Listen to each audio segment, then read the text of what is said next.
Haleluya, shalom. Selamat kita berjumpa dalam kasih Tuhan Yesus Kristus. Saya percaya hari-hari ini kita sedang dibawa dalam kondisi yang manusia pada umumnya merasa tidak nyaman. Tetapi sebagai anak-anak Tuhan kita melihat ada Tuhan di dalam kondisi ini. Ada Tuhan dalam keadaan yang sukar. Ada Tuhan dalam keadaan yang sangat-sangat tidak nyaman. Ada Tuhan Yesus dalam semua situasi. Sebagai anak-anak Tuhan kita jangan ragu. Bahkan kita jangan merasa pesimis dengan Tuhan. Kita harus yakin Tuhan selalu ada dalam hidup kita. Firman Tuhan pada kesempatan ini kita melihat di dalam Yoel pasal yang ketiga. Yoel pasal yang ketiga mulai ayat 9. Maklumkanlah hal ini di antara bangsa-bangsa. Bersiaplah untuk peperangan. Gerakkanlah para pahlawan. Suruhlah semua prajurit tampil dan maju. Tempalah mata bajakmu menjadi pedang, dan pisau-pisau pemangkasmu menjadi tombak. Baiklah orang yang tidak berdaya berkata, aku ini pahlawan. Bergeraklah dan datanglah, hai segala bangsa dari segenap penjuru, dan berkumpullah ke sana. Bawalah turun ya Tuhan pahlawan-pahlawanmu. Baiklah bangsa-bangsa bergerak dan maju ke lembah Yosafat. Sebab di sanalah aku akan duduk untuk menghakimi segala bangsa dari segenap penjuru. Ayunkanlah sabit, sebab sudah masak tuayan, marilah irik. Sebab sudah penuh dengan tempat anggur, tempat-tempat pemerasan kelimpahan. Sebab banyak kejahatan mereka. Banyak orang di lembah penentuan. Ya, sudah dekat hari Tuhan di lembah penentuan. Matahari dan bulan menjadi gelap, dan bintang-bintang menghilang cahayanya. Tuhan mengaum dari Sion, dari Yerusalem. Ia memperdengarkan suaranya, dan langit dan bumi bergoncang. Tetapi Tuhan adalah tempat perlindungan bagi umatnya, dan benteng bagi orang Israel. Nah, saudara kekasih, firman Tuhan pada kesempatan sore hari ini datang kepada saudara dan saya dengan saya memberikan tema tuayan adalah peperangan. Saudara, tuayan adalah peperangan. Kenapa, saudara? Untuk orang menuai butuh namanya taburan.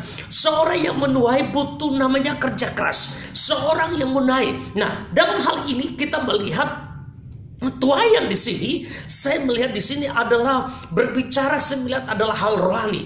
Saya tidak berbicara tuayan di sini dalam hal jasmani. Saya bicara di sini konteksnya. Di sini adalah saya melihat dalam hal rohani.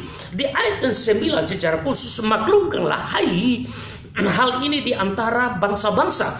Bersiaplah untuk peperangan. Gerakanlah para pahlawan. Suruhlah semua prajurit tampil dan maju. Nah, saya melihat di sini bahwa kebenaran ini saya berikan tema tuayan adalah peperangan. Di dalam kita membangun satu kehidupan rohani secara pribadi, membangun kehidupan rohani di keluarga, membangun kehidupan rohani di satu komunitas, bahkan satu pengembalaan, membangun kehidupan rohani di satu kota dan satu bangsa, itu tidak mudah, saudara, tidak mudah. Dan membangun kehidupan rohani itu tidak mudah. Membangun pelayanan butuh perjuangan, saudara. Kita diperhadapkan, sehingga saya melihat di sini kita diperhadapkan dengan tantangan. Membangun kehidupan rohani diri kita pun kita diperhadapkan dengan tantangan dari diri kita. Membangun kehidupan rohani dalam keluarga kita pun kita menghadapi tantangan dan kesulitan. Membangun kehidupan rohani di dalam pelayanan gereja pun butuh ada tantangan di situ. Bahkan membangun kehidupan rohani di satu kota, satu bangsa, ada tantangan dan ada kesulitan yang saya katakan kita tidak bisa terhindar. Semuanya akan terjadi dengan sendiri. Sehingga saya melihat bahwa untuk masuk dalam tuayan ada peperangan, dan saya melihat di sini adalah peperangan rohani.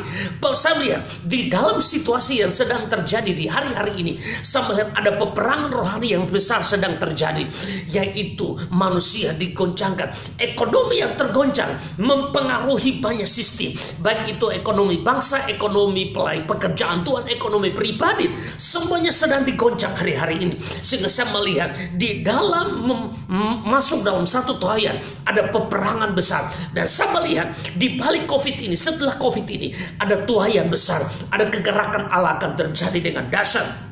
Nah, sehingga saya melihat tuayan Penuhaian adalah peperangan. Dengan tema penuhaian adalah peperangan.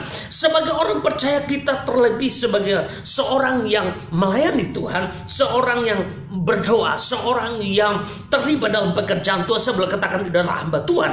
Dan di dalam membangun pelayanan itu adalah ada peperangan rohani, saudara.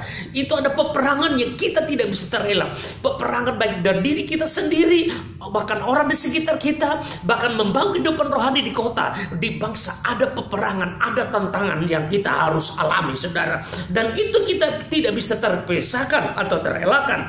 Nah, sebagai anak-anak Tuhan, kita harus punya keyakinan di dalam menghadapi peperangan rohani. Kita harus punya keyakinan bahwa Tuhan tidak pernah meninggalkan kita. Kenapa? 1 Yohanes pasal 4 ayat 4, kamu berasal dari Allah, anak-anakku, dan kamu telah mengalahkan nabi-nabi palsu itu. Sebab roh yang ada dalam kamu lebih besar daripada roh yang ada dalam dunia ini. Roh yang ada dalam kamu lebih besar daripada roh apapun yang ada di dunia ini. Jadi untuk menghadapi peperangan rohani, firman Tuhan datang kepada saudara saya. Kita harus punya keyakinan yang kokoh bahwa roh yang ada dalam hidup kita, Roh Kudus yang dalam hidup kita lebih besar daripada tantangan yang kita hadapi. Roh Kudus yang ada dalam hidup kita lebih besar daripada kesulitan yang kita hadapi. Roh Kudus yang ada dalam hidup kita lebih besar dari sakit penyakit yang kita alami. Sehingga sebagai anak-anak Tuhan, ketika kita ingin masuk dalam penuhaian, karena penuhaian tidak dapat terlepas dari peperangan rohani, tetapi kita punya keyakinan ada roh Tuhan dalam hidup kita. Yang pada saat kita mempunyai keyakinan bahwa ada roh Tuhan ada dalam hidup kita, maka kita harus punya iman bahwa tantangan, kesulitan tidak dapat menghentikan kita. Yang kedua, sakit penyakit tidak dapat menghentikan kita, ya saudara. Dan yang ketiga, persoalan apapun tidak dapat menghentikan kita karena ada roh Tuhan dalam hidup kita. Kuncinya, saudara kekasih, untuk kita melihat kemuliaan Tuhan, kita punya keyakinan bahwa ada roh Tuhan dalam hidup kita. Bagaimana caranya kita melihat kita punya keyakinan ada roh Tuhan dalam hidup kita?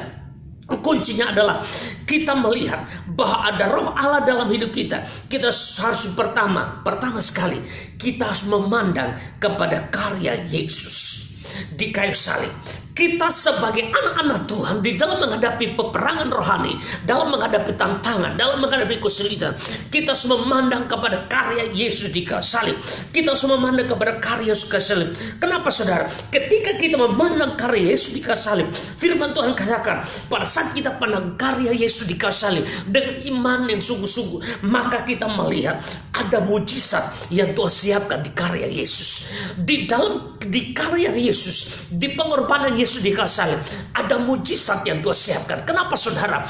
Yesus mati di kayu salib bukan karena kesalahannya, bukan karena dosanya, karena Dia ingin menebus kita dari hukuman kekal. Dia memberikan adalah mujizat buat kita. Dia bebaskan kita, Dia angkat kita dari lumpur dosa, membawa kita untuk melihat kemuliaan Tuhan. Bagaimana caranya kita melihat roh Tuhan dalam hidup kita? Yang kedua, kita harus memandang kepada Yesus, kepada karya salib, memandang kepada salib.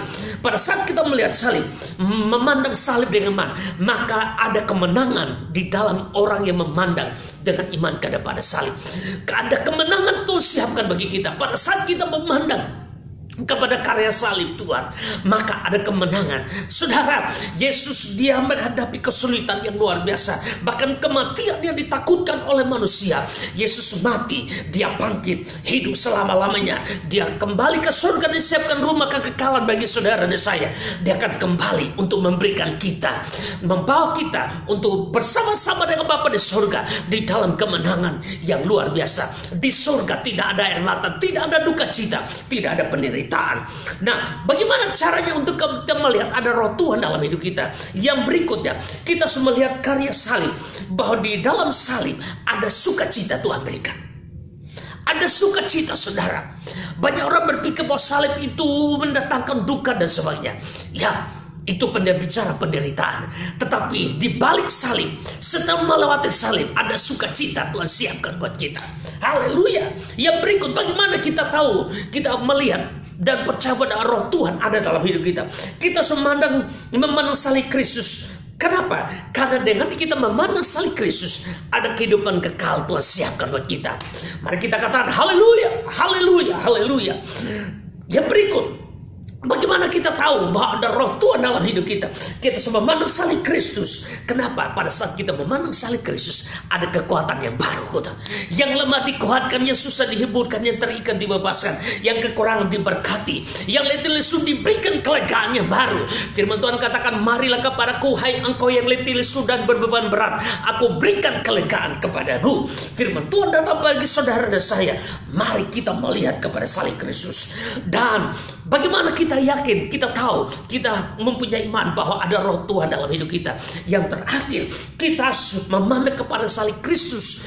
Kenapa? Karena pada saat kita memandang kepada salib Kristus, kita melihat ada pengharapan yang pasti. Dunia ini penuh dengan ketidakpastian. Bahkan orang di dekat dengan kita pun memberikan janji yang kebanyakan mayoritas tidak dapat tergenapi. Dunia ini memang penuh dengan ketidakpastian. Tetapi pengharapan yang pasti, kepastian ada di dalam Yesus. Pada saat kita memandang kepada salib Kristus, pada saat kita melihat dengan iman kepada salib Kristus, ada pengharapan pasti, ada kemenangan pasti Tuhan siapkan buat kita. Haleluya, haleluya. Firman Tuhan katakan dalam Mazmur pasal 91 ayat 7, walau 1000 orang rebah di sisimu dan 10.000 rebah di sisi kananmu, tetapi tidak akan menimpamu. Kita melihat pemazmur dengan kepohyuan yang kokoh. Dia katakan 1000 orang rebah di sisi, 10.000 di kanan, namun tidak akan menimpamu. Kenapa? Ada roh Tuhan dalam hidup kita, membawa kita melewati setiap pergumulan dan persoalan hidup. Dan Yoel pasal 2 ayat 28, kemudian daripada itu akan terjadi bahwa aku akan mencurahkan rohku ke atas semua manusia, maka anak-anakmu laki-laki dan perempuan akan bernubuat, dan orang-orang yang tua akan mendapat mimpi, dan turun-turun mendapat penglihatan. Ayat 29, Yoel pasal 2 ayat 29, juga ke atas hamba-hambamu laki-laki dan perempuan akan kucurahkan rohku pada hari-hari itu. Jadi kita melihat ada kemenangan luar biasa yang Tuhan siapkan buat kita, bahwa penuai adalah peperangan. Memang kita sedang berada dalam peperangan rohani. Saya katakan hari-hari ini kegoncangan ekonomi akibat dari COVID-19 ini. Tetapi sebagai anak-anak Tuhan, kita melihat kepada salib Kristus. Haleluya. Di salib Kristus, ketika kita melihat salib Kristus, ada sukacita. Ketika kita memandang kepada salib Kristus, ada pengharapan pasti. Ketika memandang kepada salib Kristus, kita diberikan hidup kekal. Ketika pada saat kita memandang kepada salib Kristus, ada kekuatan yang baru. Ketika kita memandang kepada salib Kristus, ada kemuliaan Tuhan yang dasar. Dan ketika kita memandang kepada salib Kristus, Dia berikan kekuatan yang baru. Marilah kepadaku, hai engkau yang letih lesu dan berbeban berat, aku berikan kelegaan kepadamu. Penuaian adalah peperangan, tetapi jangan takut, ada roh Tuhan dalam hidup kita. Dengan cara bagaimana? Memandang kepada salib Kristus. Ajak suamimu, ajak istri, anak, ponakan, rekan-rekan hamba Tuhan, ajak anak-anak Tuhan di kotamu, di bangsamu, di bangsa-bangsa. Pandang kepada salib Kristus, karena Yesus telah mati, bangkit, Dia siapkan hidup kekal, kepastian bagi saudara dan saya. Shalom, Tuhan Yesus berkati, Tuhan Yesus berkati. Haleluya. Kita percaya Indonesia, bangsa-bangsa akan dilawan Tuhan. Di akhir tahun ini kebangunan rohani besar terjadi dalam nama Yesus Tuhan. Shalom. Tetap bersemangat di dalam Yesus, karena Yesus sudah bangkit. Dia hidup, Dia berikan hidup kekal bagi saudara saya. Haleluya, haleluya, haleluya. Tuhan Yesus berkati.